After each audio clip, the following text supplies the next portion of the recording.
Good morning and thanks for tuning in to the latest Hurricane Tracker app video update recorded Saturday, August 26 around 11:30 a.m.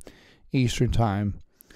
Well, Hurricane Harvey has been weakening as it made landfall late last night here along the coastal bend of Texas, generally near the Rockport area as a Category 4 hurricane last night, and the center of the storm has been drifting to the north-northwest, and the center is now located just to the west of Victoria, Texas.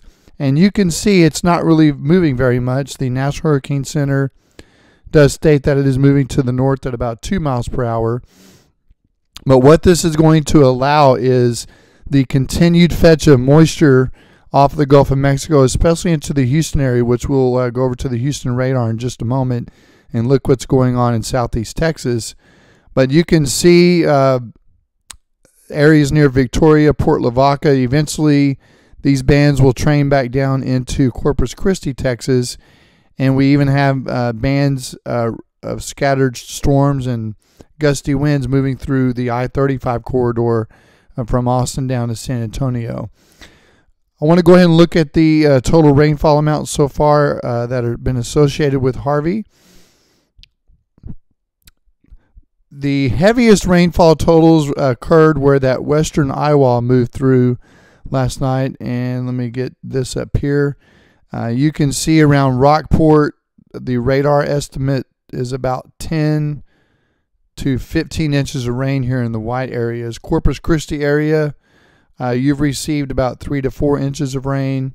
And then even inland a little bit along the coastal bend, radar's already picking up anywhere from 4 to 10 inches of rain. And again, this rain is just going to continue to accumulate over the next several days, as Harvey, again, is not going to be moving very much, and catastrophic flooding that could lead to life-threatening situations is definitely a major concern here across parts of eastern Texas.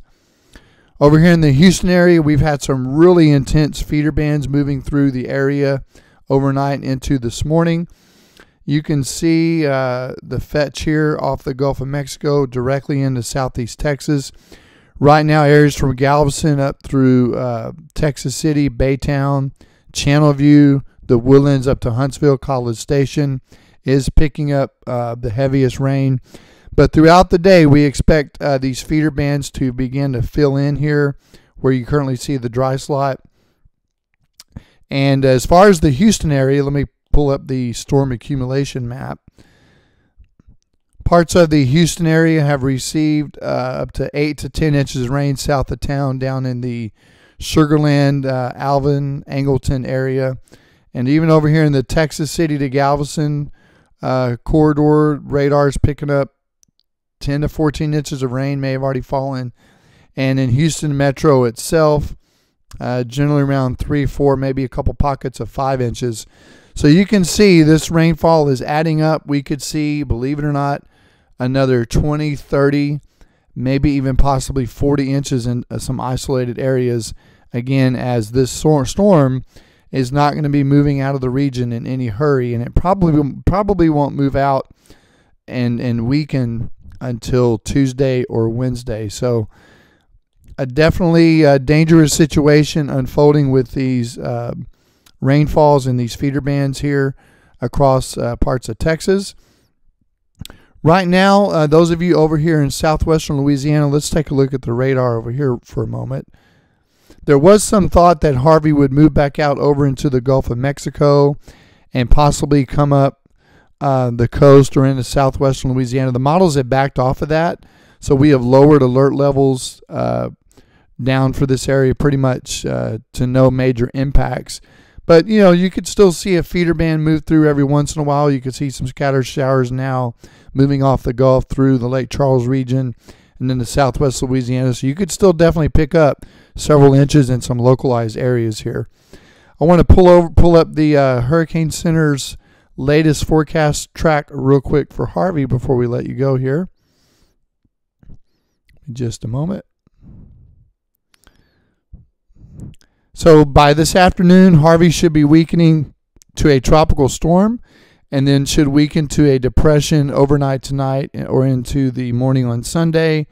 And again, we'll be slowly meandering around for the next day or two, and then moving a little bit more quickly to the north by the time we get into middle to later portions of next week. And you can see we've got a tropical storm warning in effect for the middle Texas coast up through the upper Texas coast to High Island, Texas. All the hurricane warnings have been canceled, and we're still going to see some storm surge issues coming out, especially where you have those feeder bands. They're also pulling in the water from the Gulf, and we could still see several feet of storm surge continuing along areas such as Matagorda Bay up through Sargent, Texas, and also a few feet around the Galveston area and Galveston Bay. So those of you here in Texas, hang in there. This is going to be a long duration event, and we just hope everybody stays as safe as possible. And we appreciate you using the Hurricane Tracker app to stay updated. Thanks for watching our latest video update. We'll have another video update as conditions warrant. Hope everybody has a good weekend. Thanks for watching.